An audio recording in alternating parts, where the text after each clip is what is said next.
but the next series is here. This one, not quite so intense. It's not going to be a qualification series, but it will be two good friends, I think. Certainly two Austrians, both players in the same clan as well, from Austria as well, and apparently a bit of a mentorship going on. But let's take a look at the brackets before we get into this. I want to show you where these players are and what will be happening, and particularly we want to be looking at the strength and caliber, because KINGofOsmane and Jurimuno, both very good players, but I wonder if they can keep up with someone like Taben, who they'll have to go against if they win this series here, is what we're watching. The winner progresses, they'll play against Taben, and then the winner of this series will then go against the loser of match 59, which is here, Kanisi. And this is a qualification match, so it'll be Kanisi versus either Taben and one of these two. So let's get back into the game, and this should be a lot of fun. Maito, what do you know of KINGofOsmane and Jurimuno? Well, I know that, okay, I'm pretty sure that when Jurimuno was a baby little captain, like me, a couple years ago, Osmane was kind of a bit of a mentor for him, I think, at one point. Taught him the Yumi wall strategy, which is also their clan name. But yeah, so I think these players definitely understand each other very well, and I think it'd be an interesting series because of that. Yeah. So they're both going to have had a lot of practice playing each other, but it'll be interesting to see if Jurimuno, is it the Padawan? I don't know my Star Wars terminology. Basically, let's see if Jurimuno can beat KINGofOsmane, because he was the one sort of giving him advice. This is an interesting series because of so many things, right? They're from the same country, they're in the same clan, they know each other.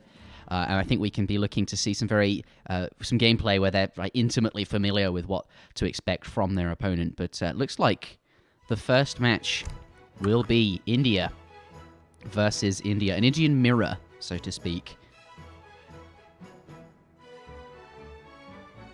Makes a lot of sense, right? It is Pampas Sierras, that non-trading post map. Mm-hmm. I'm trying to remember. I think I'm trying to remember the last time I think I saw Osmane play an Indian mirror, I think was against Goon Goon in a tournament previously, and he tried to do like some kind of fast industrial type of thing. Not sure that he'll try that here, but might be something to watch out for. Yes. Jurimuno, I imagine, will be a little bit more standard in this matchup, probably with the Gurkha Zam sort of style. But yeah, should be interesting.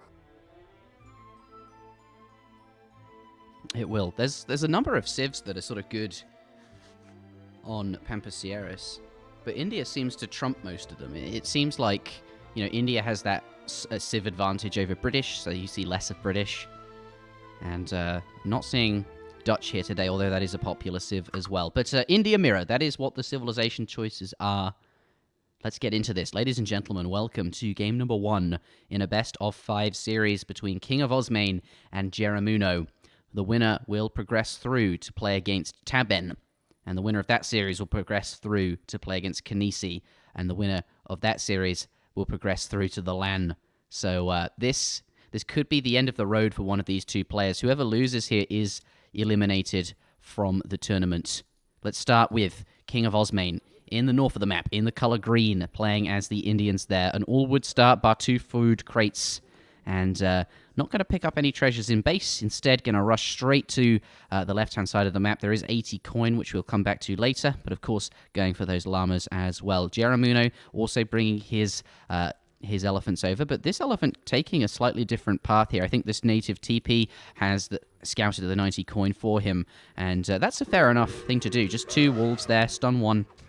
And the area damage will take them out. That's a really nice treasure to be picking up, and I can use the other elephant to just grab the elephants, the yaks. But given that both of them aren't here, he does lose one. You think we should restart, actually? There's only 2 mines on Jurimuno's entire half of the map.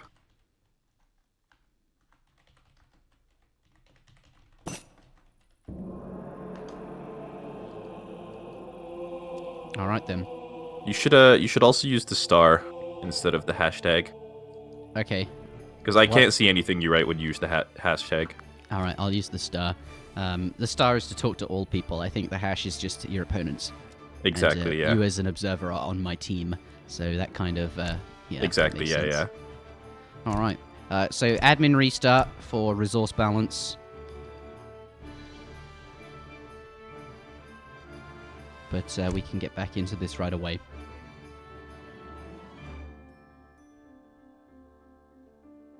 All right, then. Yep, not a big issue. Hopefully you'll be better this time around. Yep.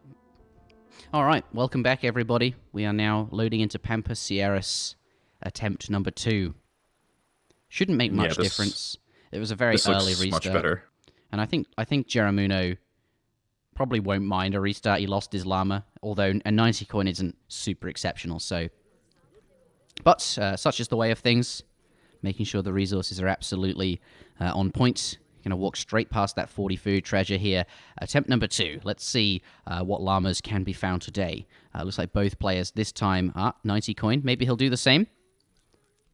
This time he's not going to grab the coin treasure like he did last time. Perhaps he'll come back for that afterwards. But this seems to be the scouting pattern most people take. It's one aggressive forward elephant to grab as many as you can on the front, and then one back elephant to hoover them up and also ferry them home once you've grabbed them, you sort of send them back there. Yeah, and it looks like it's going to be probably a pretty even split overall here. Although, Jurimuno, seeing that the 2 elephants are on the front there, knows that there might be a couple of llamas up in the back still, so he's going to sneak on past and actually steals 1 llama, so that's going to be nice for him. It's not going to be really game-changing or anything, but it's definitely going to be a small advantage for him. Yep, Age 1 plays, everything adds up, and, what else do you have to focus on in Age 1, except being interactive out on the map here. Going to net himself 4 llamas total, and his opponent gets 3, but looks like Osmane is in position here to pick up 90 food. There's 1 elephant nearby, just waiting for the other one to come in, and then I imagine we'll come in here, stun the wolves, and see if he can grab that treasure. Looks like that's what he's going to do. 90 food, going to be a really good pickup for him, and he'll be pleased with that. Yep, and it's just a little bit of a drawback, too, from actually getting that 2 llama advantage, is that you have to sort of escort that 1 llama back, so you do a little bit less scouting on the map, whereas Osmane gets out a little bit earlier, can find those treasures a little bit faster. But Jurimuno's going to pick up a native scout in the back, so he's not going to have the faster age up like Osmane will have at that 90 food, but that native scout is probably more valuable overall. Just because you can try and see what your opponent's doing. You can potentially block like an egg fort in the middle of the map with that if you get there at the right time, and maybe scout for like age ups and stuff later on. So I don't think he'll be too upset about not getting a food treasure himself or anything like that. It's interesting that you say that. I think a lot of people would value 90 food more. I suppose it depends a lot on the matchup you're playing, because that's going to help you age up more quickly. But you value scouting very, very highly, and the native scout with his ability, and indeed in this matchup, you can disturb the placement of the big aggro. It's really interesting that you value the scout so highly, but fair enough. Yeah, I think it's a really underrated treasure, especially at lower levels in the game. Well, I guess at lower levels it's actually less valuable just because people don't know what to look for as much. But it's worth. I would take a native scout over like 90 food most treasure. Of the time, I think. Green gets it. Nicely done there. Gonna loot, but not really any damage to either explorer. Very stomp. Not if only that come in moments before. But yeah, KINGofOsmane gonna not pick up his treasure. Jeremy. Oh no, he gets the 90 coin. He was the one that stole it. Pardon me. Yeah, you're right. At lower levels, you don't know what to see with the scout. Like when you walk through with the base, or I think lower levels in general don't scout as often. So that's fair enough. But the aggro fort is now down. Yeah, despite getting the food treasure, he's actually aging sooner. But if you look at the population, he's actually idled his TC quite a bit to get this age up in a little bit earlier. Osmane's going to spot it with the villager. He's going to place his own aggro fort right on top of it. So this could be a little bit of an interesting game. There's a lot of trees in between these 2 aggro forts as well. So like going for like a sepoy rush or something might not be super easy to do with the pathing in these trees and stuff. Super aggressive. But we could potentially see people going for 2 12 sepoy rushes here with the aggro forts right on top of each other. And Also, really he brought nice a second micro with that villager scout. forward. Yeah, Yeah, to just get it up trying a bit to faster. delay as much as possible. And attacking the villager there, but as soon as it turns around to do melee attack, he gets the scout out of there, so it's out of range of the melee damage. This time the stomp allowing him to get it in, and it looks like that scout actually will go down, but either way the villager is being delayed, and the aggro fort placement, or the age up, is going to be delayed too. Villager does kill that scout in the end here, but in that Lord Raphael versus Snow game, we saw a very forward aggro from one player, but a very much further back one. Look, why do you think KingofOsmane just dumped it down? Is he that confident? I don't know. I mean, there's just not much of a reason, I guess, to just put it back a little bit further. Like, it's pretty hard to like rush down an aggro fort or anything like that early on. So I don't think he's too concerned about losing it or anything, and I just don't think it's actually very risky. Okay, that's fair. Yep. And both players going to be up at about the same time. Jurimuno going to be up first. It was placed sooner, but with the extra vills, he's able to get it up not too far behind. But yeah, both players now starting to get their market upgrades, chopping a lot of wood here. And we'll see. Oh, the vill's actually going to die. Okay, no. Last cannonball doesn't wow, hit. that does a lot of damage. But it was doing it was kind of interesting. It was the cannonball was actually hitting the vill twice. It was doing 50 damage instead of 25. It was like bouncing in a weird way. Sometimes that can happen with the cannonball physics in this game, and yeah, the vill almost went down as a result of it. But the aggro fort goes up just in time. The vill moves out of the way just in time and manages to live. So he does retain his very minor economic advantage from the early game as a result. Yeah. And foreign logging coming in first for Jurimuno, so we're not going to see anything super crazy, although Osmane has Sepoy in queue. And 600 wood coming out first. Actually, both players looking like they might be sending units as their next shipment. Their population is quite high, actually. It looks like two Sepoy do find a villager to kill. I'm used to outposts and not doing all that much damage to villagers. They have a negative multiplier, but actually the aggro fort has no negative multiplier. So yeah, that villager did end up taking a lot more damage than usual. Gurkha is going to survive, but they did find themselves sort of sieging the aggro fort when perhaps they shouldn't have been. Let's take a look at units lost and see if there's anything we missed. So okay. Green, KingofOsmane did lose a villager. One was picked up so far. Yeah, it's like he lost one to those no military two shipment. It's but actually yeah, no, I forgot about the two Sepoy from the age up, so the population was high as a result of that. But yeah, other than that, pretty similar builds, except Jurimuno's being a little bit greedier. But as a result, Osmane actually is very slightly ahead of market upgrades, so the economic disparity isn't as large as it seems just yet. But that's going to be nice for Jurimuno later on, as his 600 wood comes in next, and Osmane sends wood trickle. He'll be a little bit further ahead as a result of that. Yeah, and yeah, just going to be bills too, so that's good for him.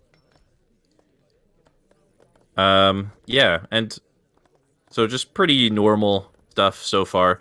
Although Osmane actually decided to train some Sepoy, which is really not so standard in this matchup, just because, Gurkha Zam is just a much better composition than Gurkha Soar, just because the Soar melts so quickly against Zambrax.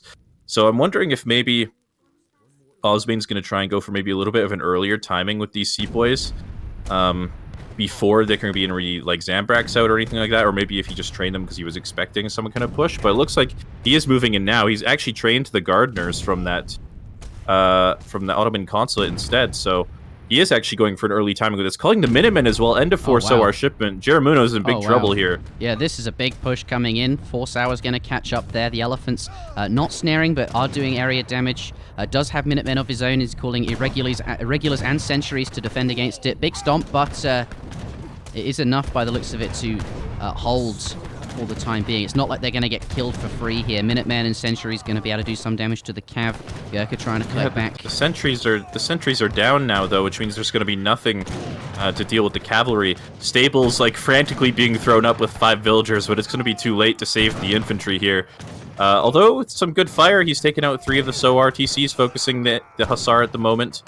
And they're kind of getting distracted by the villagers, and there was actually 1 irregular left, so actually deals with it okay, but there's a lot of infantry behind this for Osmane, and he's going to push under the town center now, gets a couple vills, going to potentially get more as well.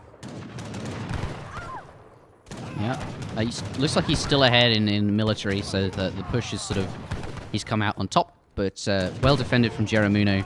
Let's switch on over to units lost here. Yeah, 5 villagers down for Jurimuno, so whatever happens, and a 6th going to go down as well. KINGofOsmane has had a very successful push, and I think he's achieved more than what he wanted to, and the 7th villager going to go down there. He's going to lose all of his Gurkha, but a really, really strong push. Yeah, and those killing that many villagers is exactly what he needed to make this worthwhile, because he's sort of sacrificed 4 villagers of his own to make that push work. Having invested into both the Minutemen and the Ottoman Hussars means he's not going to have any export for a long time to get his own villagers from the Ottoman consulate. And in fact, he's actually just switched straight to British consulate. So he's effectively killed 4 of his own villagers to kill 7 of Jurimuno's. So he'll be slightly ahead once he gets his wood trickle in. But before that, Jurimuno still retains a little bit of a lead. Yeah, going to lose these Sepoy here. They are getting, some damage done on the Sawar, but there's Gurkha in the back that will quickly take them down. But, yeah, you say he's deleted his 4 vills by not training them from the Ottoman consulate. Fair enough. Oh, but here's a vill coming forward. I guess the spawn point was set. Is it just going to get away? Brilliant. Doesn't even. It's going to make a run for it. That's the trouble with Indian vills, right? Because they appear with every shipment. You sometimes rally your shipment forward from an agrifort, and they just spawn there and start wandering off. But where's he going? Yeah, it happens, and it's just walking forward. Jurimuno just didn't deal with it, so that guy is. But he's still got his export out of there safely. This is lots of Gurkha here. The Sawars have found themselves nearby. A few Zambareks though, but with the blue Gurkha in the back, he's going to force these away, calling centuries of his own. And now the counter push is here. Jurimuno, he's going to get a very nice trade here. A very nice trade. Although a couple more Zambareks might be what he needs just to clean up these Sawars a bit. Yeah, okay. I mean, overall it's looking like a relatively even trade at the moment, although these Zambareks probably need to stop trying to fight these Gurkhas. But he is going to force Jurimuno back, and he didn't lose any villagers, so he's retaining... well, he's going to lose 1 vill now, but he's still going to have a very, very slight economic advantage thanks to all the vills that he killed in that first push. So, overall, despite being very slightly behind in military at the moment, things are still looking just fine for Osmane at the moment. Yeah. Seems like quite an even game. Southern Vill. Said. Just all these vills everywhere for Osmane. Yeah, vills everywhere. He's got some dude or lady over here gathering gold. This chap's going to get executed gathering gold. Yeah. But he's still ahead on villages. And he's ahead on... well, he's ahead on villages, but I suppose he's behind on military. Camel attack coming in for KINGofOsmane. Yeah, he's also up an upgrade with that camel attack. Not that it's super relevant when he only has 5 camels, but, it helps. So at this point, though, after the smoke has cleared, both players just gonna sit on top of their resources, maybe try and build up that mass a little bit before committing to any sort of pressure again. And interestingly, Osmane has seen some Sowars again. Oh dear. He's actually training even more Sowars. And at this stage in the game, the Sowars are really a bit risky. And yeah, there goes the economic lead. The Sowars are a bit risky at this point because once you start getting your own camel upgrades in, you'll know that your opponent's got to be sending camel upgrades as well. And Zambareks are just absolutely insane damage dealers against cavalry, and Sowars are relatively low hit points compared to other cavalry. So training Sowars here you're going to be really reliant on getting surprising your opponent pretty heavily and hoping that he doesn't have as many Zambareks as you'd like or something like that, because otherwise you can just get kited forever and your Sowars will just melt. And so it's an interesting choice. He's also started training Sepoy again, so going for that really hard snowball composition here, which it doesn't look like it might be too successful. Yeah. Although he's got the larger army at the moment. He does, and another big another batch of Soars. but there's not a lot Actually, of space this might be here. enough. That's 10. That's another batch of 10 Soars. That might be enough, actually. To take down all these Gurkha. He's trying to get back frantically, just trying to retreat out of there, kiting with the Zambaraks, which you said do a lot of damage, 19 times 3.5, but there's so many Soar here. They're just trying to get us around. Currently, still struggling to get on top here. Now he's starting to split them up a bit. The Gurkha have come to a standstill and finally does manage to get into combat nicely there and has taken down all of these Gurkha. King of Osmane in a very strong position here with this big surprise Soar mess. Yeah, that being said, though, I don't know if he has enough to continue pushing into this position. There's still some Zambraks left, not as many Soars. And if he jams them in the house up, but the 3 gardeners do arrive there, and that's going to be really, really helpful to handle these Soars. Bit of extra damage coming in, and a lot of Soars on the top there fighting against the Zambaraks and some of the Vils tanking. All the Soar are going to go down, so it looked really good for King of Osmane, but now Jurimuno, I think he's okay here. I think he's very okay here. Yeah, he's coming out ahead here. Osmane definitely overcommitting just a little bit there. Maybe he should have been happy with just killing the Gurkha and backing out. But yeah, at this point, like, Jurimuno is going to kill off the rest of this infantry. He's going to have a very large mass. And Osmane's just got 8 more Soar that aren't going to be super effective now once the last batch of Zambraks finishes here, which actually he didn't finish. He only got 1 out. But these Soar aren't going to be super effective either way. This point. Yeah, it looks like he's just going to chase down the green infantry with his ranged cavalry. He doesn't care that they counter him. He's just got so many more units with the Gurkha behind this. He just wants to clean it all up and solidify that victory. I suppose it's okay to trade off the Zambaraks now because he's killed basically all of the Soar, and it's going to be super hard for King of Osmane to mess up a big enough number of Soar to be relevant. Well, yeah, Having I mean, I guess that, he's got some Sepoy in here too, but yeah, that's true. I don't think that's enough Soar with the Sepoy here. They're just not going to be able to do much, and they're going to be forced away. And there's not really enough infantry to support them behind this either to pick off that anti-cav effectively. And yeah, Jurimuno's going to be just fine here. Going to get a great trade onto these Soar and these Red Coat Musketeers and the Gurkha here. And then the gold mine's going to be very exposed behind this. Yeah, 3 Soar left. They are able to do some damage to the Gurkha, but there's not very much HP on those units. But just ultimately, let's take a look at military units here. We just see blue ahead in the skirmish account. 26 Gurkha compared to just the 6. No. But more Soar flooding in. He missed his Zambrak batch again, so he only got 2 Zams. And actually, these Soar this time might actually get a pretty decent trade here. I don't think it'll be enough to push in, but it might be enough to sort of even up the game again. Yeah, a very even game. He's got, with Camel Attack on there, really tearing through those Gurkha, but a couple of Zambaraks there.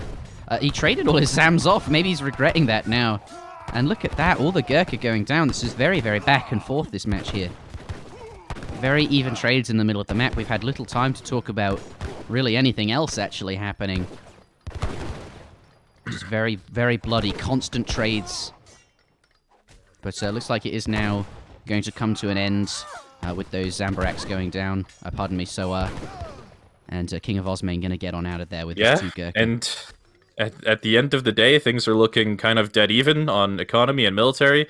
Although Osmane being forced off of this gold mine and going to have to walk all the way back to his base or towards the eastern side of the map here is going to buy a bit of time for Jurimuno. But that being said, Jurimuno is actually out of gold himself in a moment here, and he's going to have to walk all the way to the other side as well. So yeah, pretty much dead even at this point.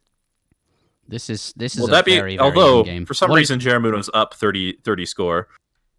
Well, I do feel like he came out ahead in the trades. Yeah, I just mean if you look at the military population and the eco population, just it's a bit like head scratching as to why he's up so much score. But he's gonna be able to clean up some of Osmane's vills that were up on the northern side of the map for some reason, and so he'll be very slightly ahead. Although it's actually still pretty even. Okay, no, never mind. It's so even. Well, Jurimuno, pardon me, King of Osmane, let's look. He's got Imperial Bureaucracy, and let's take a look for blue. He's got that as well, so they're looking really, really solid for market upgrades. But green, now only just getting back across the map to gather coin, This is coming down to like coin mine positions. I mean, the hunt not so much. India don't need as much of that since their vills cost wood. But fighting, this is going to be a big fight over the coin mines, and let's see where they sort of end up going. Blue now bringing his Gurkha Zambarak army over. Looks like Green continuing to make Sowar, refusing, and he's gotten. He's continuing to invest in this unit. Yeah, it's kind of interesting. And he hasn't set any of his other camel upgrades yet either.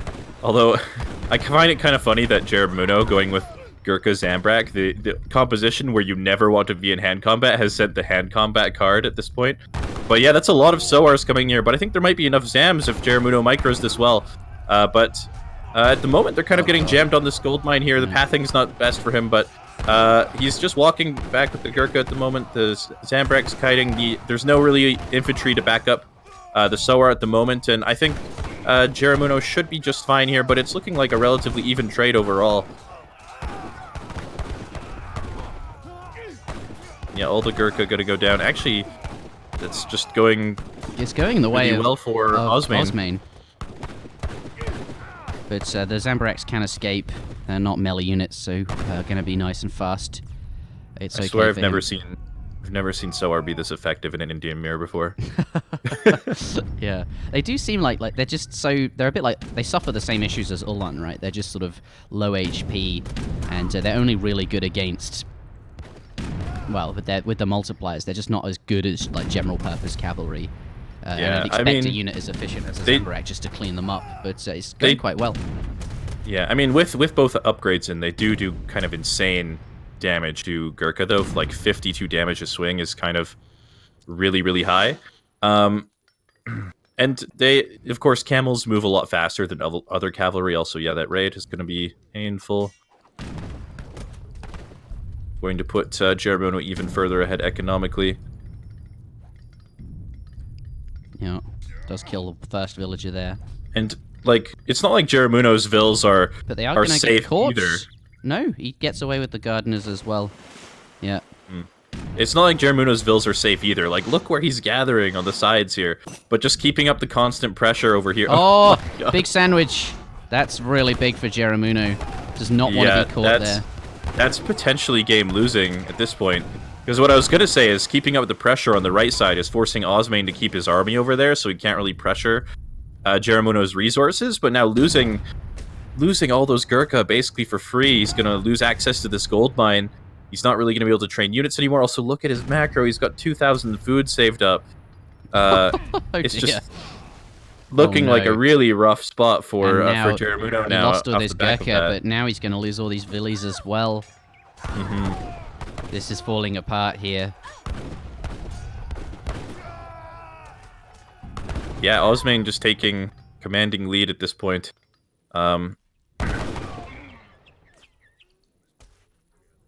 Starting to mix Sowars of his own just because he wants that front line. And being so far behind in the Gurkha count now at this point, like, it's going to be hard for him to actually match Osmane's Gurkha mass if he continues producing like 5 at a time. So he's trying to change up his composition a little bit here just to try and give himself a chance to maybe catch Osmane off guard and get a win that way. And it could be effective. Oh, I mean, the only thing in here, there's only a handful of Redcoats and Zambraks, so yeah, actually going to miss those fills. Yeah, it looks like he's thinking about the fight and wants his units in over here to... He doesn't want to be raiding with them, but... Here we go. This is going to be Jurimuno's one attempt here to get back into this game. The Zambrak's really out of position on the front, or the backside of this fight here, but Redcoat's going to melee against the Sowars. Zambrak's in the back also doing damage to Jurimuno's, and the Sowars flanking behind Jurimuno's army, and it looks like Osmane's going to be able to clean this army up pretty easily, and it looks like he'll be taking likely the first win in this series. Yeah, and it looks like it was a very even game up until it just sort of fell apart. His Gurkhas got trapped, his villagers got trapped, and then just having, losing that big mass of Gurkha. Yeah, you're right. He finds it hard to catch up. Just imagine earlier on if he hadn't traded off all of those Zambraks for the Gurkha there, he could have maybe been pretty all right against the just continued Sowar production, but He did trade those off, ended up losing his army time and time and time again, and eventually was just out of position, and was finally the final nail in the coffin for Jurimuno. Yeah. King of Osmane was, quite far ahead in military population at some points in the game, and actually quite far behind in others where these trades didn't go to. Oh, I suppose he remessed there. Oh, wow. Let's take a look at all resources gathered. King of Osmane was slightly ahead most of the game until the very end, which is surprising because I guess Blue lost a lot of villagers. But ultimately quite an even India mirror. That was a really scrappy, very bloody first game, and I think that's going to set the tone for the rest of the series. Hopefully we can see more games like that, very even games. But yes, let's go down now into the lobby, and we'll see what Florida has in store for us. That is the next map.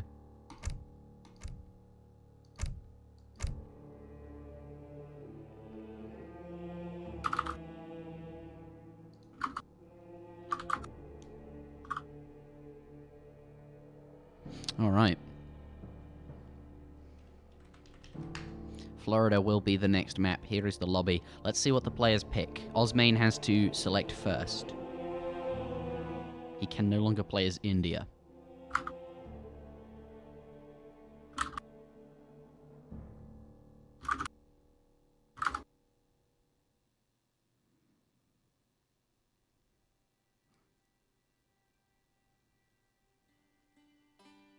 Maito now arriving. Guess they're having a conversation in German. Both players from Austria. Do you speak any German? I think he's saying, had I not lost the villagers, Beckermen. What is that? I wonder what that means. Ich hab, that must be I have. Einfach. One... I don't know. I've stopped trying. I don't really know any German at all. I'm just... the only reason I'm able to read any of it is because it might be similar to English. Ich hab. Yes. I have. I don't know. Maybe. Oh dear. Hopefully the Germans and Austrians and everyone else that speaks German can have a good laugh at my failed attempts. But King of Osmane has to pick first.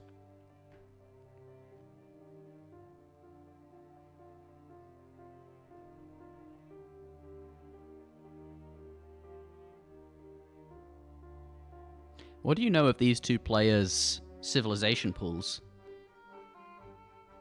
Yumi Wall. Yumi Wall. Is that... Okay, yeah, that's the name of their clan. Right, so... Japan? So they're both... Walling with Japan? Right. They're both pretty comfortable with Japan. That is Osmane's main civilization, especially. India being one of Osmane's other main civs. But I think Osmane can play most civilizations. I think he plays a fair bit of Ottomans, a fair bit of Japan, a fair bit of India, sorry. And then the other ones he sort of plays respectively. Jurimuno as well can play most civilizations, so they're not super restricted in that sense. But on the topic of Japan, Florida, I think, is a very good map for Japan, just because you can get those wood starts more consistently, as you can convert the gold with that free market into a consulate start. You have the option to send 3 fishing boats, which is one of the better Age 1 options for Japan on this map, as well as the sheep around the map, some really good treasures for them. And also, even later in the game, you've even got the natives on this map that give your Yumis quite a bit more damage, so a lot of things going for Japan on this map, so I'm kind of expecting Osmane to go for that here, but we'll see. He might not want to pick that first, as Japan is relatively easily countered. But that's my call. Yeah. Yeah, Japan more of a civ you pick when you get to pick second. Not something you want to pick going first. You want to go with those sort of safer, less easy to counter civilizations. But this is continuing a theme from this tournament. Players taking their time to decide what civilization that they need to play. Let's switch to the civ selection screen. I just want to grab the map pools and paste it to the players. it is.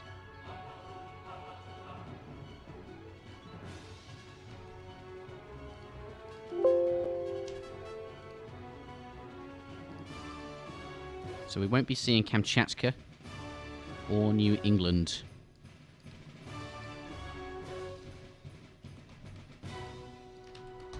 Okay, actually going to go with France. And Jurimuno going to respond with Germany. And both of these civs are also pretty respectable in this map as well, so... Yeah, and we saw totally this reasonable matchup. We saw this matchup in the previous series, Germany versus France, on Florida here. I do quite like this particular... I quite like when France is playing generally. It's a civ I'm quite comfortable with. And, yeah, I quite like playing as France. So to see France here, I like that. And it's always interesting versus Germany. They have that sort of dynamic where one has strong vills and the cannon shipment, and Germany has, you know, quite exceptional cavalry. Or just a lot of them, rather. All right, France versus Germany.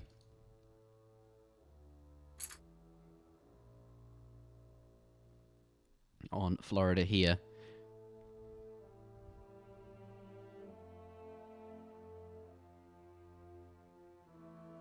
Yeah, and I don't know. I mean, I guess this map is good for... Well, if we talk about why the map is good for Germany in particular, just because they can get that trading post start more often. France can do the same thing, but France, it feels like, can also get away with getting hunting dogs a little bit more easily in addition to that trading post, whereas Germany maybe not so much, because they sometimes... it slows them down a little bit, where it doesn't slow down France so much. And then France also, with that native scout, can pick up all of the sheep, even around Germany's base, and scout some of the larger treasures that are on this map as well. Yeah. And so they can get a pretty big advantage in Age 1 as a result of those things, which is maybe why I think this matchup might be a little bit more even on Florida than on other maps, just because, well, I don't think that the matchup's actually bad for France, but lots of people think it's bad for France, so I'm going to say that on Florida it's not so as bad for France as other people would think. Yeah, it definitely seems better for France on Florida. You're right to bring up that market and, of course, the sheep as well. You usually go for one or the other, but as France, with the extra food crate that they get, it's always so much easier to do anything with your market. And, yeah, it seems like a lot bit better of a pick than usual. But not a mirror. I wonder why KINGofOsmane didn't want to play... You know, I still feel like France and Germany are pretty even civs in this matchup. I guess he just doesn't want to play... Maybe he's more comfortable with France. Yeah, I mean, he can play most civs, but I think Germany is one of those civs that he actually hasn't played a whole lot. And I don't know. I don't think that it's going to be a super big deal that he's not playing Germany himself. I actually kind of feel like Germany is just very slightly overrated at the moment. They're definitely very good, but I don't think they're as OP as everyone seems to be making out at the moment. But we'll see how this game goes. In theory, according to the meta, Jurimuno should have a slight advantage here, but we'll see. Alright, let's keep an eye out for Jurimuno then. Ladies and gentlemen, welcome to game number 2 in a best-of-5 series between KINGofOsmane and Jurimuno. The winner of this series will play against Taben, and the winner of that series will play against Kanisi to determine who qualifies for the LAN. The loser will be eliminated, and that will be the end of their tournament life here. KINGofOsmane in the north of the map, in the color blue, playing as the Germans. It is a market start, of course. Going to ignore the 40 food treasure there, get straight out onto the map, and will be rewarded right away with a 105 coin treasure guarded by 2 alligators. What a treasure. That's a really, really nice one, and a nearby sheep that he can pick up as well. I think he's going to be quite pleased with that. He could use that to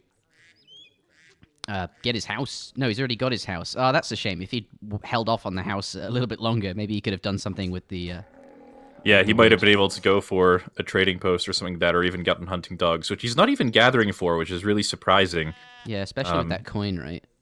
Maybe. Yeah, I mean, you definitely want to make use of that early market somehow on this map. On the other side, Osmane is getting hunting dogs himself.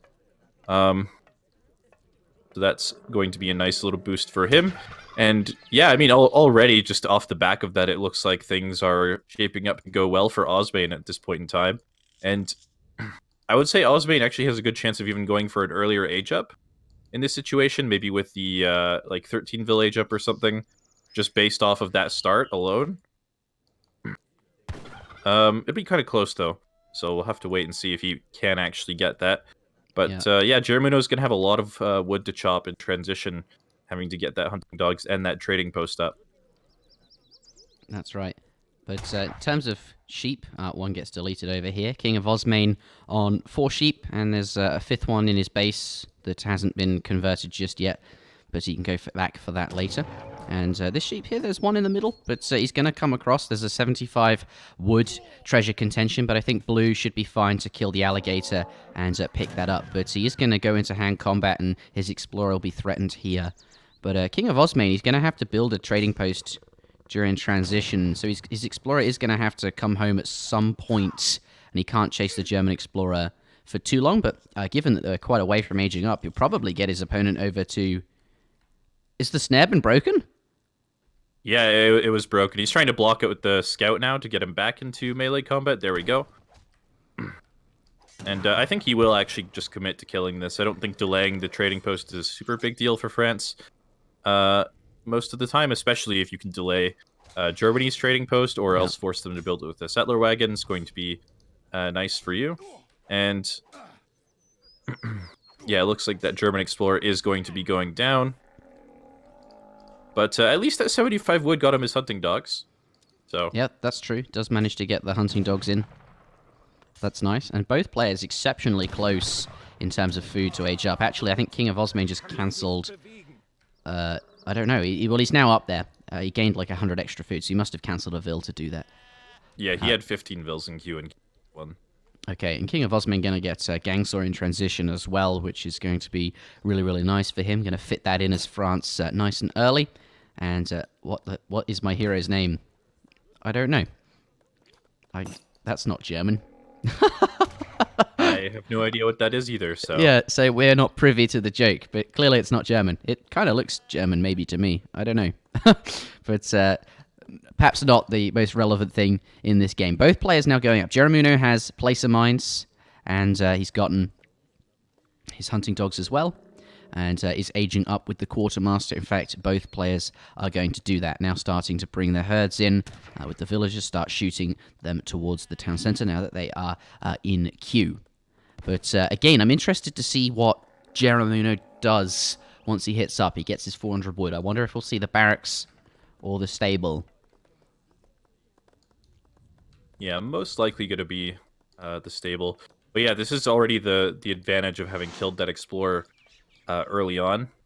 That Jurimuno does actually have to build that trading post with the settler wagon. I mean, with the explorer being so close to his base, he maybe could have just waited for that to revive before building that. But he is going to choose to build it with the settler wagon. Doesn't want to risk missing the passive experience or anything.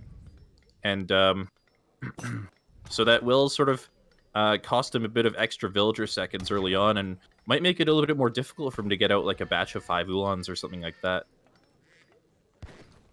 Yeah, with less gather time. That could be awkward. See what he does with his wood. I'm sure we'll see a stable go down. He's got that now. Yeah, he's going to place the stable down on the side. And a stable from... start for both players. Yeah, from King of Osmane as well there. Steel traps now just coming in for King of Osmane. And he's doing very well on sheep. Wow, look at that. There's a lot of sheep there. Let's switch over to economic unit. 7 sheep to his opponent's 1. So, would you consider penning 7 sheep? Or do you think you need 8? I think I would probably pen it, yeah. As long as it's not going to hurt your build too much, I think you should probably pen that many sheep for sure. Yeah, I wonder if he'll do that off his 700 wood. We'll have to wait and see. I mean, it's not a super big deal if you don't pen it either. Like, when you have that many sheep, you know that your opponent can't have very many of their own, so you've got an advantage anyway. And sometimes that means you just want to sit on it and try to get other advantages by, like, not over-investing into your economy because you've already sort of got the advantage. If that makes sense? I kind of failed to explain that very well. No, it makes sense, right? You've already got so many sheep. That's an advantage. You don't want to slow down by making a pen when you've already got an advantage, which is more sheep. I think that's what you're saying. Right, and it looks like he might even be thinking about eating them already anyway. So he's not going for the pen maybe, so he can get this really early age up with this 700 gold coming in second. And he'll eat the sheep to sort of help speed that up a little bit, make that a little bit smoother. Although just looking at his food, he's going to have to eat quite a few of them.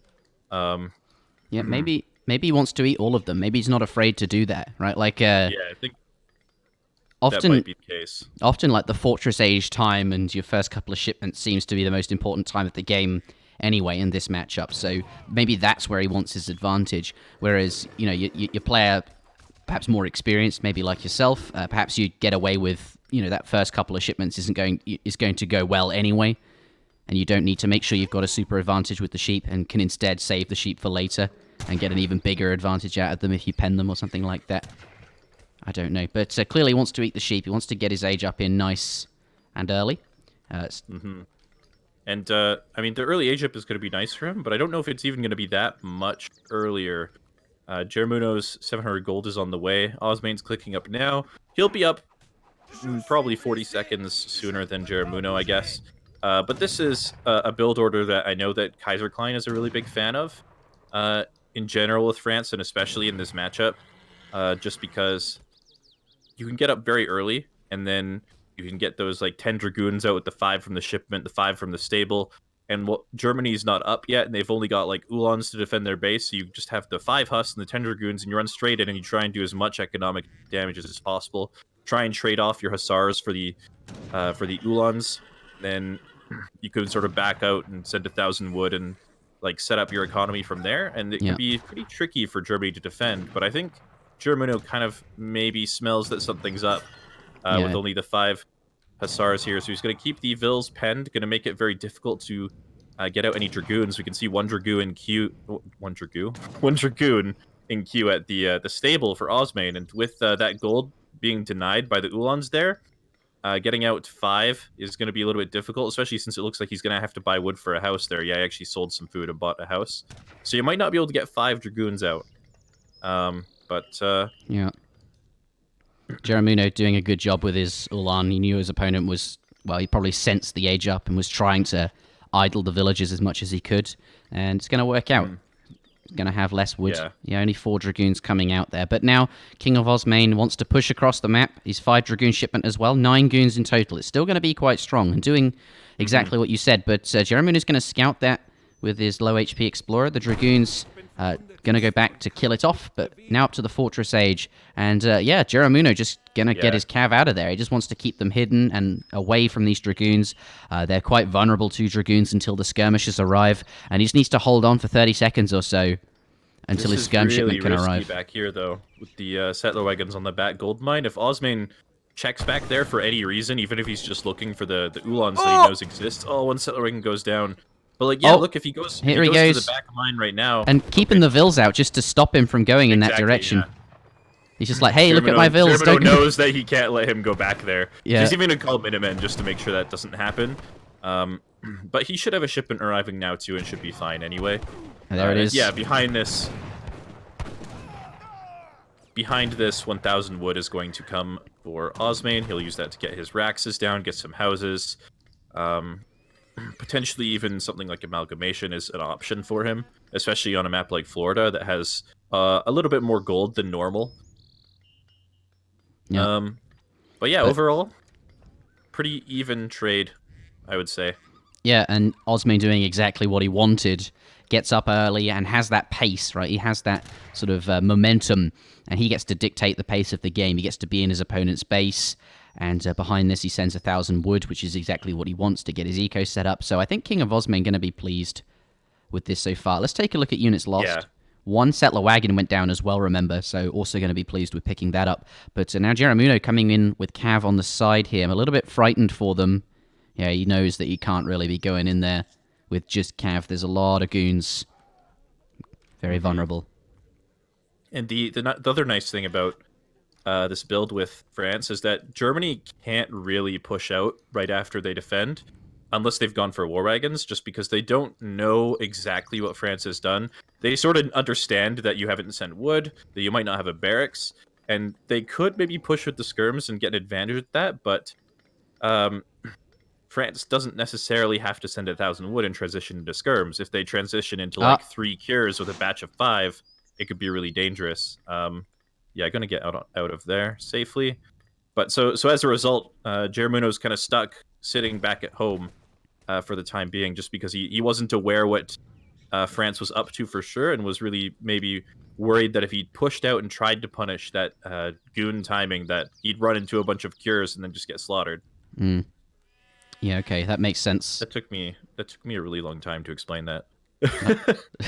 No, I'm pleased you did though. Like, but 1,000 gold is now stacked up for Jurimuno, in fact, and then some. He's actually quite evenly macroed. You know, at 400 gold and 400 food, ignoring the 1,000 which he's going to spend on a shipment. And it looks like, you know, he's. I think he sees all the dragoons or has seen them. I'm expecting Jaegers to come out from Jurimuno here. Yeah, he's definitely looking to send something, but I mean, he's still like maybe like 15 to 20 seconds off of that shipment. So yeah. It's a little bit awkward, and he's got 2 trading posts just to speed it up.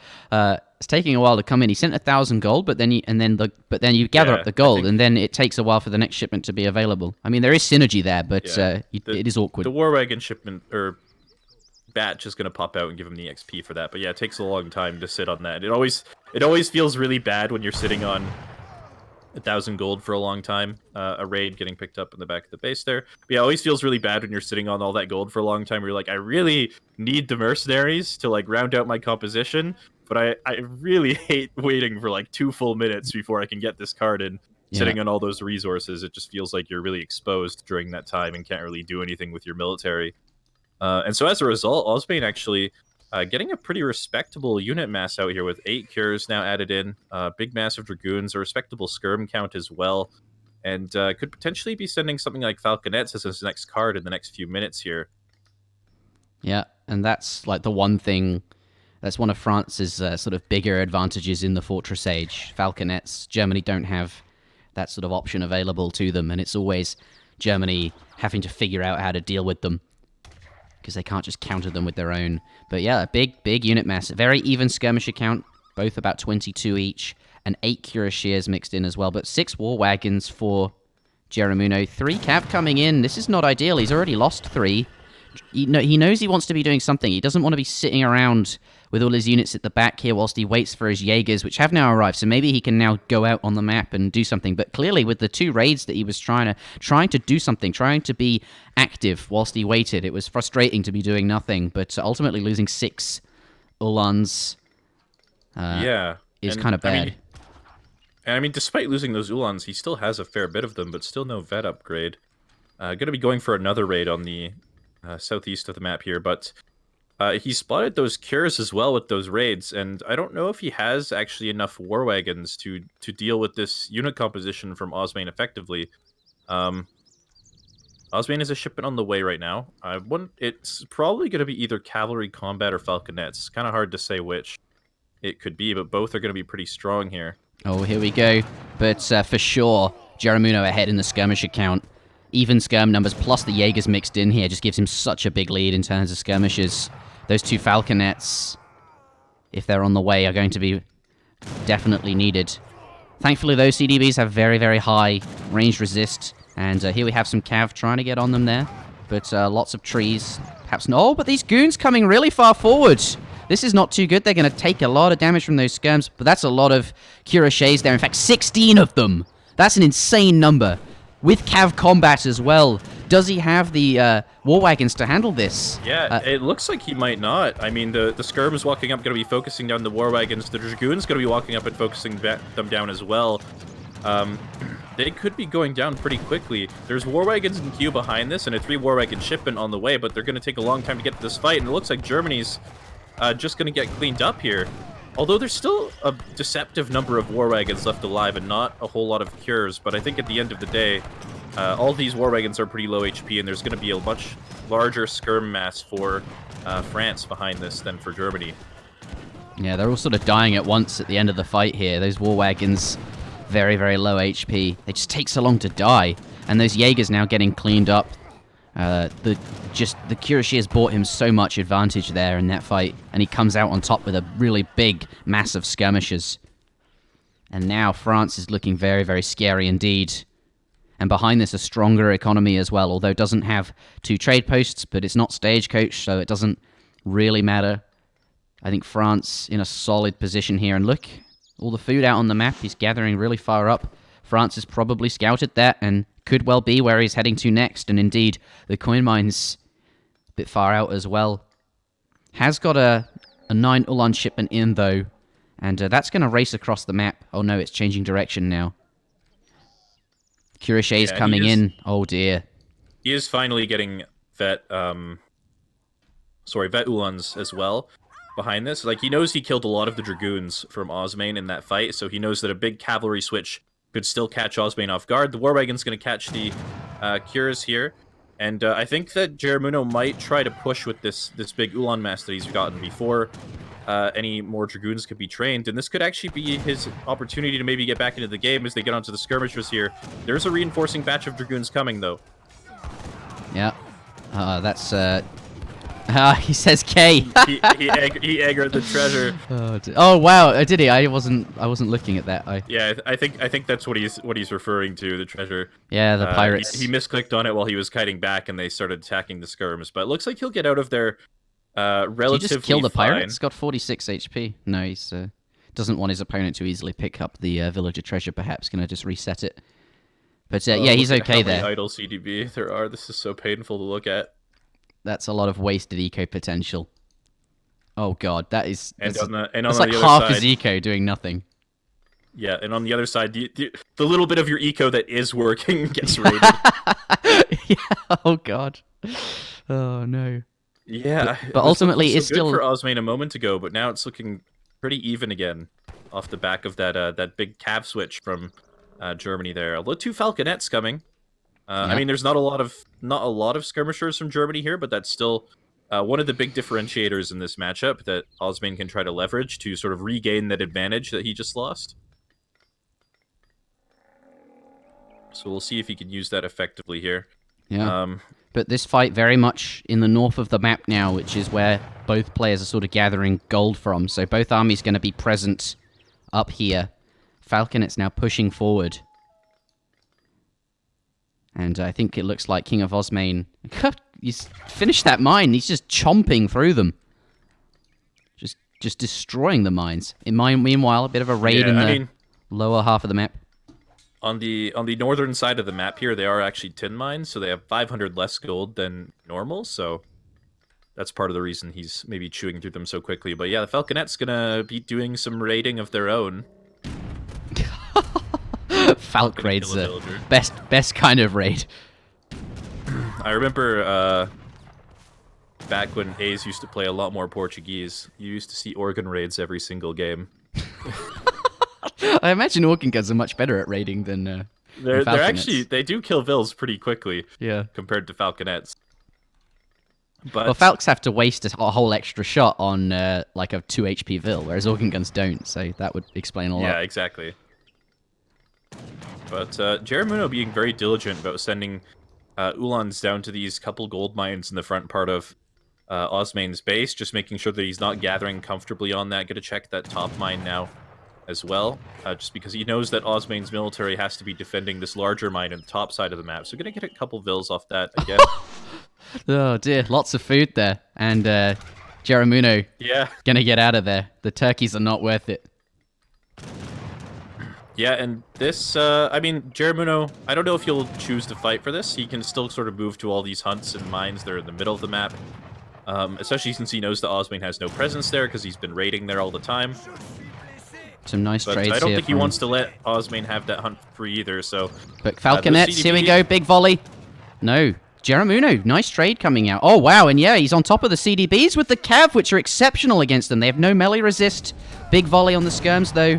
But he's got a ton of extra skirms. Goons coming forward, going to attack the Uhlans. But not before a ton of villagers goes down, and Jurimuno comfortably takes the lead, whilst... there is a counter raid, but 5 Cuirassiers dealing with that. Not up in the fight. I guess they've just been trained or on their way. They do clean that up pretty quick, though. But Germany takes the lead in economy. Yeah, and just look at where all the hunts are on the map now. They're all sort of in the middle of the map here, where Jurimuno is like far away from Jurimuno's army, or else on the top side of the map here. And so sorry, not Jurimuno's army, I meant Osmane's army. And so things are going to get a little bit tricky for Osmane from this point forward. He's still got a slight advantage in terms of military, but getting access to these resources safely is still going to be tricky for him with Germany sort of already positioned here. Black Riders coming in. Now coming in. That's going to give him a pretty big advantage in this coming fight with the Cuirassier switch coming out for Osmane is not going to be nearly as effective as he'd like it to be with those Black Riders out now. And it's also going to make it a lot easier for him to maybe pick off the Falconets or something. Yeah.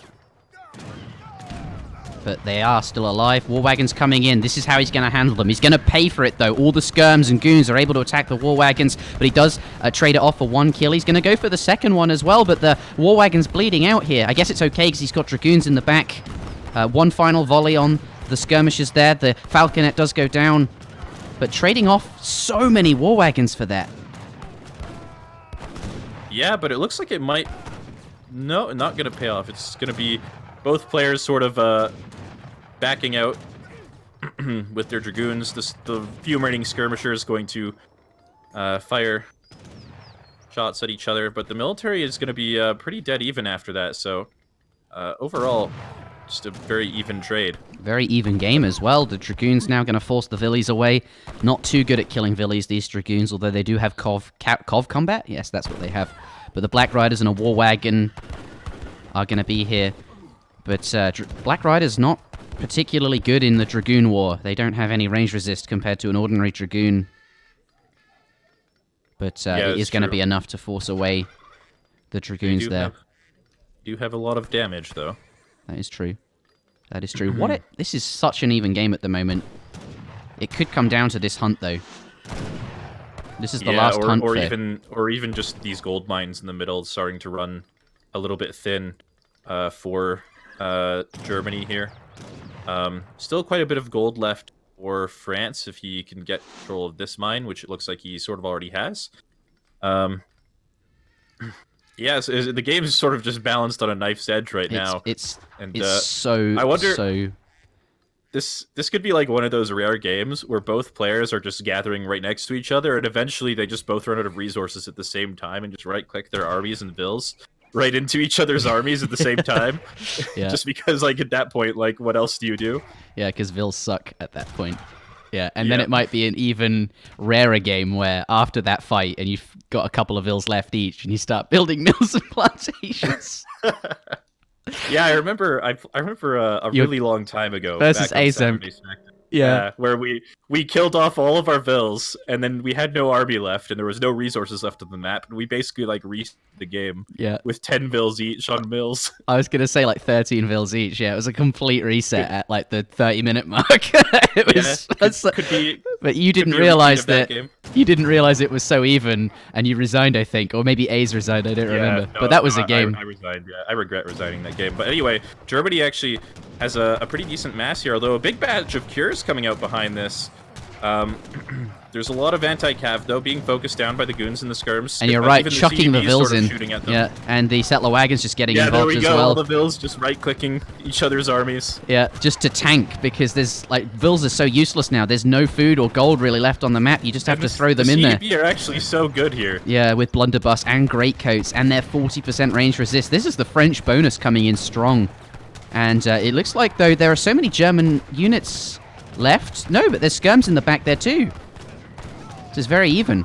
But yeah, it's so close to call who's winning right now. Look, Jurimuno even bringing in his other vills from that gold mine. You've been drafted in.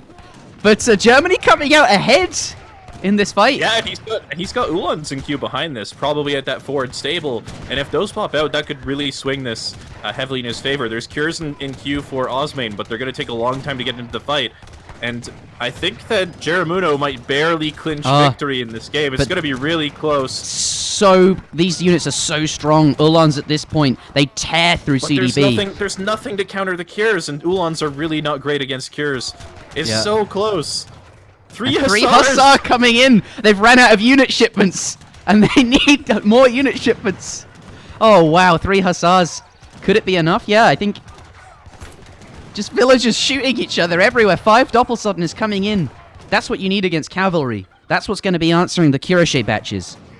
Right, but CDB is sort of counter at this point. It looks like Osmane taking an advantage here. The Ville's going to be forced away from this final gold mine and this final hunt. Yeah, with but the here come the last bit of Dops. resources on the map. The Dops are here. Is it enough, though? I don't Can he think get it's those gonna low be HP? enough. Yes, he can get the settler wagon out of here. It'll be safe, but it might be killed by a Ville. The Dops hit, yeah, but the CDBs are kind of good against Dops. They've got, what, 11 attack against them? And the Dops, as long as the Cav don't get involved, yeah, look, they're just focusing them down. CDB's so strong at this point. This is how the French-German mirror should be played. Wowee. Yeah, I think this might be the closest French-German game I've ever seen. Looks like France, though, just barely gonna come out on top. Like the CDB being such exceptional fighters really paying off for him in this game. Yeah. And Jurimuno's like, what the hell is this game? Yeah, like Germany had He's like, such I have no resources left. He's such a huge lead in villages, but the CDBs just fight better. And look at these. Look at the they're score. so low still, HP. Still dead even in score. Yeah. Economies are not really that far apart, although Osmane has access to natural resources. And we're about to lose Jurimuno 3 doesn't, settler and wagons. He's about to lose. Yeah, he's about and to a lose a Ville. lot of bills here, and doesn't really have any. Well, he has 10 Uhlans maybe about to pop. He's selling all of his food and wood to try and get these Uhlans out because at this point, Big stockpiling catch! those resources. Yes! And the Dragoon gets caught as well. That's really good. There's 5 more Dragoons out for Osmane, and I think that's going to be the final nail in the coffin. There's not going to be an answer to these Dragoons, and I don't think that Jurimuno has the resources left to really train any additional units behind this. And he's going to try and catch the goons with the Uhlans. It's kind of his last chance, but the CDB going to come in here, prevent that possibility from even happening. And I think Osmane is going to take a quick, well, not quick. Not a but quick. More Villes coming in. Yeah, does he he's going to lose his Uhlans though, but that's the best way to use them, I think, when they're going to go down, is just, you got a few extra hits, deleting the Villes there, and that will be GG. Jurimuno has resigned. What an intense... Holy moly. I thought for a moment that the game would continue, and we would see mills and plantations coming out, but... and look, this is the last mine with 12 coin in it. And then there'd be no more gold. And we'd be switching to crossbows and pikes whilst they set up their plantations and mills. Holy goodness. I mean, yeah, that's a really rare game right there. You don't see that very often, with the Villes forced to fight each other like that. Hot damn. And yeah, these players also just proving to be really evenly matched. Like, both these games have been just absolutely balanced on a knife's edge the entire time. Yeah. Wow. I don't have words. Yeah, I want to see the Ville graph. That's what I want to see. Villager population. Yeah, and you can see, like, when Germany chucks their Villes into the fight, right? Their Villes just don't fight the same way CDBs do. Big losses for both players, but just not as good, those ordinary villagers. But that is the end of game number 2. A very, very even game. Oh no, it's, I think they... yes, KINGofOsmane won both? Yes, that's right. I've made the score 1-1. My mistake. The score is 2-0 to KINGofOsmane. You've been deceived into thinking that the score is even because the games were so even. That's right. I got it wrong, guys. But we'll fix the score. Oh, looks like I'm playing versus Jurimuno. I joined the lobby too soon. Oh, wow. Damn it, you left when I tried to join while you were in that slot. So now I have to leave. EscapeAoE asking, is it really not more sensible to make a mill? No, because if you start chopping wood, your opponent and your vills aren't in that fight, then your opponent's army just wins because you don't have villagers tanking, you don't have all that extra HP sponging, and then when their army wins, they just then walk forward and kill your villagers anyway. The problem is that there was still some gold left in that last mine and to that hunt there, and if you try to build a mill at the back of your base, your opponent basically gets to gather all of those resources, and they're going to have a really big military advantage in a minute or two while you're frantically trying to switch your eco over to mills and plantations, which is just really cost ineffective. So yeah, you kind of have to take that fight, because whoever takes that fight will eventually get that gold mine and that last hunt, and that's really what decides the game in the end, is who's left on those resources. But that was a very close German-France game. I think we're very lucky to see that. That was a lot of fun. But ladies and gentlemen, game number 3 coming up here. Baja, California. Japan now. Yeah, this seems like the map for it, right? Osmane's not going to play a series without playing Japan. It's never happened before.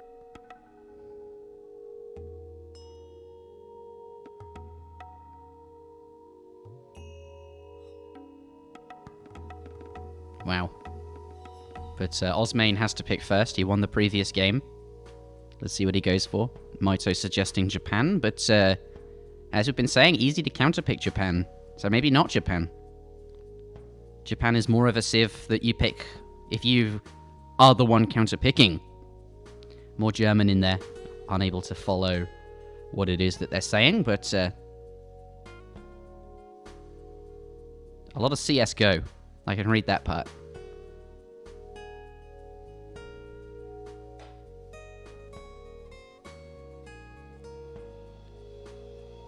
How do you feel about these players on water?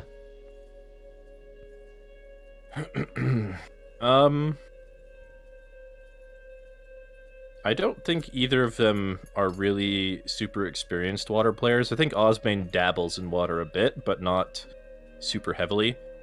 So we could see it, but I don't think it will be the focus of like their civ picks or anything like that.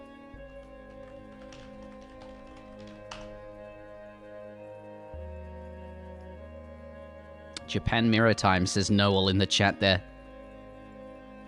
But if KINGofOsmane picks Japan, do you really think Jurimuno will just mirror it? I know it's a civ that clearly both of them are competent and very strong with. Yumi W, Yumi wall, Yumi's behind walls.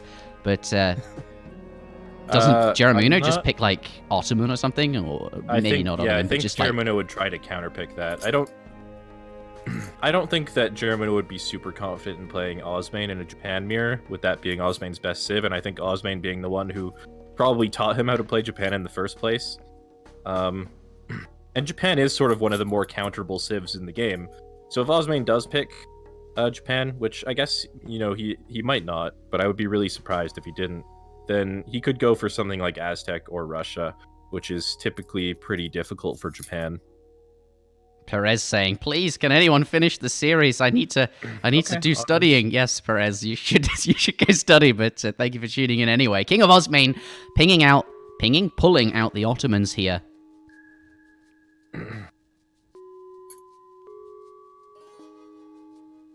Ottoman do have a reasonable sea boom. Well, they do have water options, and some strong water shipments, 3 galleys being one of them. Jurimuno now gets to pick against Ottos. Jurimuno not pleased about that. What are you picking Otto for? And gonna go with Japan anyway.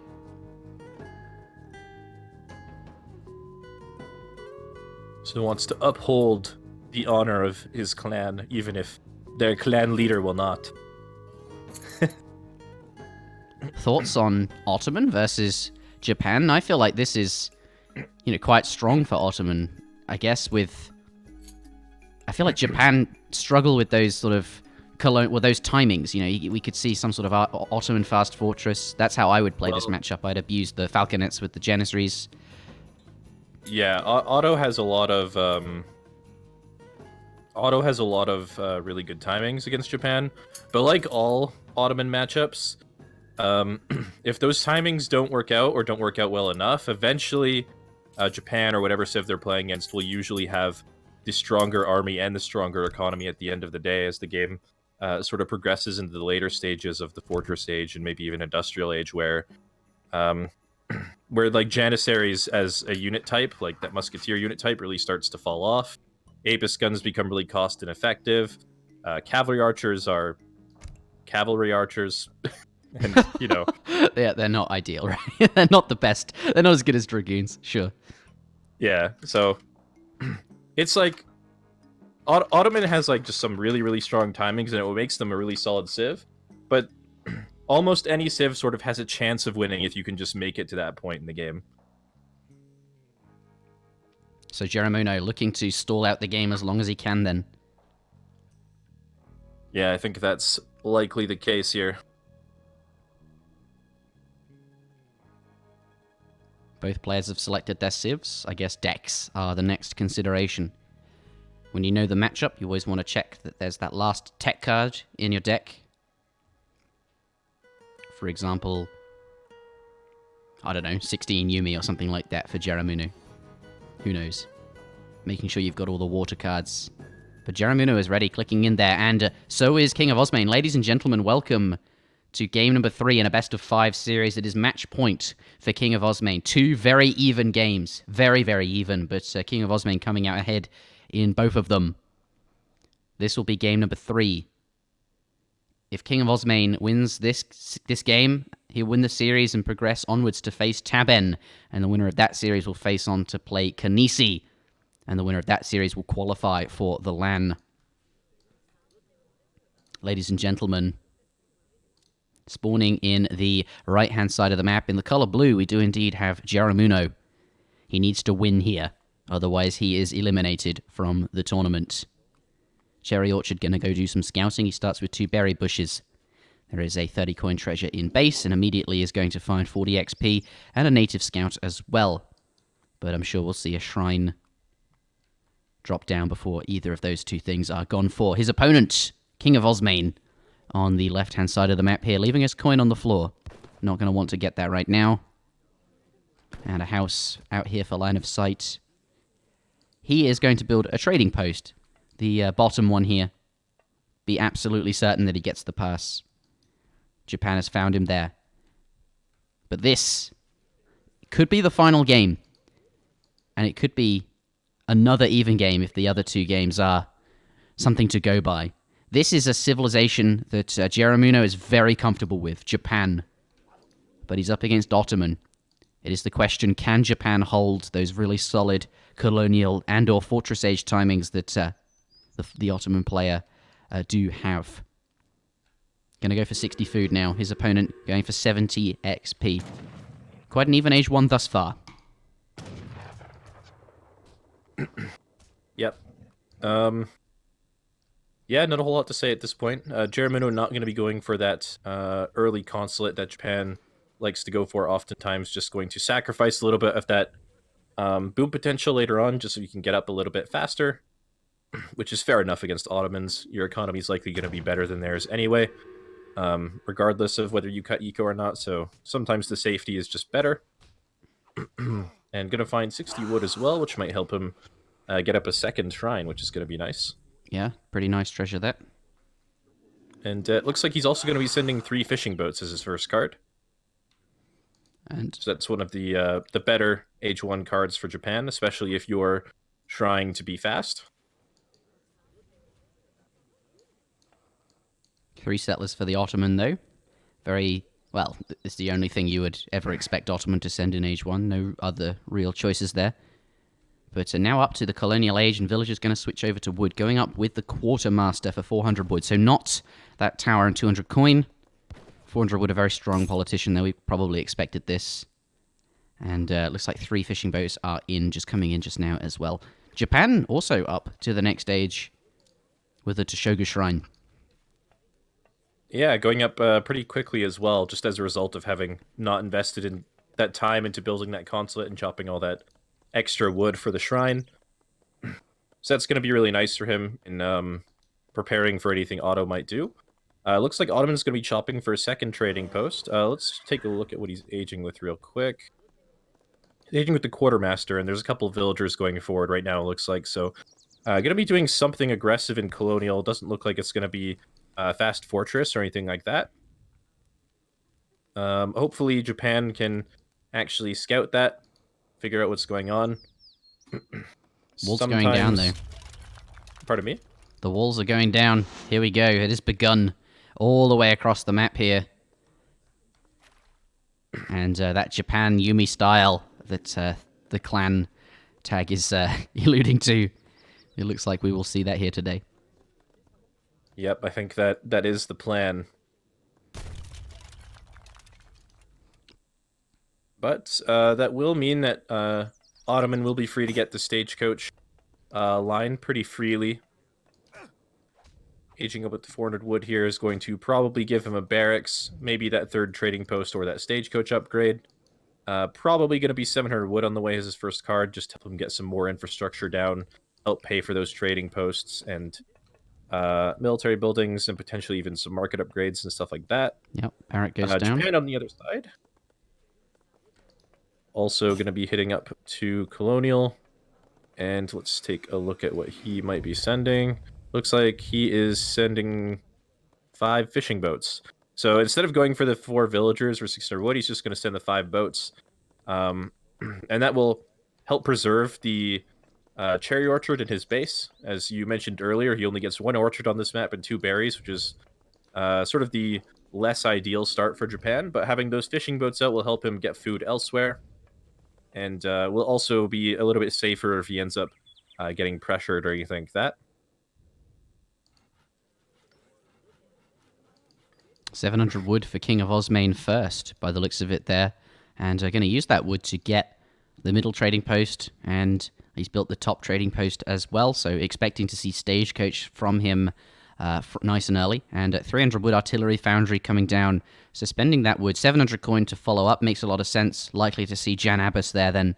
Abbas guns very costly in the coin department, and that 700 gold going to help him get a few of those out, as well as the trading post. But I think Jurimuno, not sure if he saw the artillery foundry there, but certainly we'll see the stagecoach. I don't think he spotted the artillery foundry, but he did see only 1 barracks, and he did see some janissaries out, so that janissaries being out this early should indicate to him that it is going to be some kind of colonial plan, at least. So he'll know that there is likely a 2nd military building down, either a stable or a barracks somewhere. Or, sorry, stable or an artillery foundry somewhere. So he should sort of be aware of what's likely coming. Yep. Jans, though, coming forward whilst they wait for more units to be trained, going to siege down this shrine. And Jurimuno just being very sort of diligent with his scout here and making sure it's attacking. And as soon as the Jans turn around, he's going to get his scout out of there. Or at least try to. Does go down. But perhaps delays the death of the shrine a little bit longer. Back at home, he's got his walls all up now. And he's got his Portuguese consulate down as well. We see quite a few boats. He's clearly sent Portuguese fleets. So lots of fishing boats. At the moment, that shrine does go down. Abbas guns are now here. Looks like he's actually looking to age behind this as well. Osmane going to be poking on the front of the base here, going to spot the walls. But if he tries to siege the walls and realizes that there's no units defending, he might sort of realize that there is an age up coming. And might be able to do a little bit of damage in kind. But we've got to remember that with the way that Jurimuno set up his economy, with these fishing boats on either side of the map and all these shrines, even if these villagers get idled, that's he's still going to have a large portion of his economy that's going to remain gathering. So even if he gets under the town center here, it's not really going to be super effective pressure. Yeah, and it's buying him enough time, right? Like, the wall even holds 46 HP. King of Osmane going to get out of there. Is coming back in now. This wall has bought him a lot of time. Meanwhile, in the back, whilst the wall is stopping those units from coming in, he's got all 8 villages building the wonder. They're now going to have to be pulled off with the units coming in, but King of Osmane, a bit indecisive. And it looks like Jurimuno will get up. Pardon me? Looks like Jurimuno will get up to the next stage without being harassed too much here. Yeah, it looks like Osmane is aging himself, though, which is maybe why he's a little bit hesitant to push in here. He did get the wall down, which is going to force some vills to come out to rebuild it. He's going to come in and try and pick those off, try and deny that from happening. Looks like 1 vill will go down, and he can just sort of keep doing this, maybe force Jurimuno to place that wall elsewhere, or else continue picking off vills and harassing him that way. But with his own age up coming in, he's not really going to be able to push right underneath the town center or anything, especially with the Yumi now out. This looks pretty good for Jurimuno, I think. I mean, obviously Ottoman up as well, which is where Ottoman's still completely fine in the Fortress Age, but it felt like those early units didn't really get enough done. They sort of killed a wall, and behind it, Jurimuno is absolutely fine, and he's up to the Fortress Age. This is where he wants to be. He put his Wonder down. He clearly has some sort of plan in the Fortress Age. And Villager does plug the wall again. It does get it up just in time, but and he's going to get out of there and survive. And now has a couple of Yumi out that he got from the Age Up. Abyss guns, though, do sort of... The scouts inside the wall. Yeah. It's fine, though. Let's take a look at what Jurimuno's sending. Looks like it's going to be the flaming arrows coming in. It's going to be a little bit tricky, though, to maybe hold the...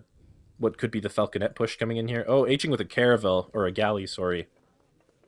So he's going to manage to clean up all these fishing boats. He's going to get 400 wood back at home. Yeah, there's no dock, right? So without a dock, these boats can't garrison. And that's a little bit awkward. Oh, wow, that's tough. And Maybe he could potentially even take out this barracks as well. It seems pretty close to the coast if he actually checks for that. But yeah, there should be falconets on the way soon, probably. And that might be a little bit difficult for Jurimuno. Culver in queue at the artillery foundry. Yeah, and that's just to cover the falconets, because he knows that Jurimuno's sending flaming arrows. If he's taken a look at Jurimuno's deck, he'll see that the flaming arrows are on the way. And flaming arrows, of course, do quite well against falconets. So one culverin will help keep those falconets safe, help him keep the pressure on, and we'll just make it a lot harder for Jurimuno to really do all that much. Second TC now coming out of King of Osmane as well. Feels quite greedy to spend 500 wood on that, especially since the Vils changed so slowly. It's going to take a while to pay off, and I feel like Ottoman's strength in this matchup is their timings. But yeah, having said that, the Vils are free, and he's got a stagecoach behind this. Yeah, and he did just clean up 6 fishing boats as well, so... I mean, his agent bonus has kind of paid for itself. Yeah, true. The agent bonus basically killed 6 Vils and got him a town center for free, so... That's true. 400 wood off the back of the Caravel Age Up. So I suppose that's where the wood came from. Flaming arrows, though, are going to repel the Janissaries for the time being. But there is a culver in there, which is exactly what he needs to handle the flaming arrows. It looks like the flaming arrows might... No, it looked like for a second he was going to walk up and try to shoot the culverin, but... Yeah, he's okay. But these flaming arrows... this culverin shuts down the flaming arrows. Yeah, and the falconet's actually not even worrying about the wall. The wall's not important, apparently. Just going to be focusing on getting the Wonder down. Which is going to force a response maybe a little bit sooner from Jurimuno. Flaming arrows coming forward flaming here. Arrows walking up they now. do take out the falconets, or they've got a nice volley on there. They need one more shot. They probably will get one. With that second shot coming in. But the Yumi being cleaned up. And yeah, it's not a good trade for Jurimuno. Losing 15 Yumis for 15 Yumis and 2 flaming arrows for 1 falcon, a handful of Janissaries is not the best trade in the world. And with those units dead, Osmane gonna get through the wall, gonna get onto the Wonder that's already below half HP, and things are starting to look tricky for Jurimuno now. Yeah. He's still got quite a big... Well, I mean, he doesn't even actually have that much of an economic advantage, really, when you consider that there's 2 town centers and 3 TB stagecoach here.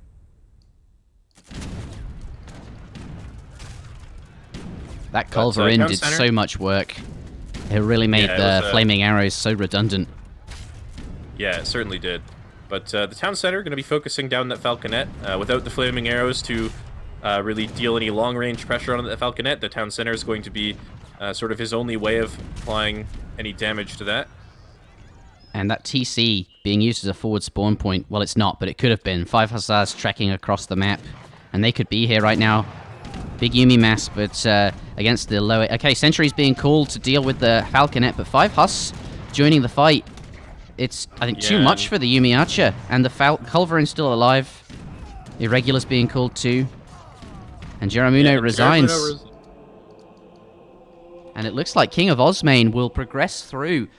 I was kind of expecting this. I think Osmane, the stronger player of the two, and, being the mentor, I expect him to beat Jurimuno. He will progress through to play against Taben, and the winner of that series will progress through to play Kanisi, and the winner of that series will come to the LAN. So it is possible that we see King of Osmane at the LAN. although he has to get through Tabern first, I suppose. But a really, really nice series. It was 3-0. It looks quite one-sided, but actually those first couple of games on Pampas Sierras and Florida, very, very even and could have gone either way. But a really, really nice couple of games. Score is a little bit deceptive how the series actually went. But yeah, well played from Osmane. Those are some fun games to watch.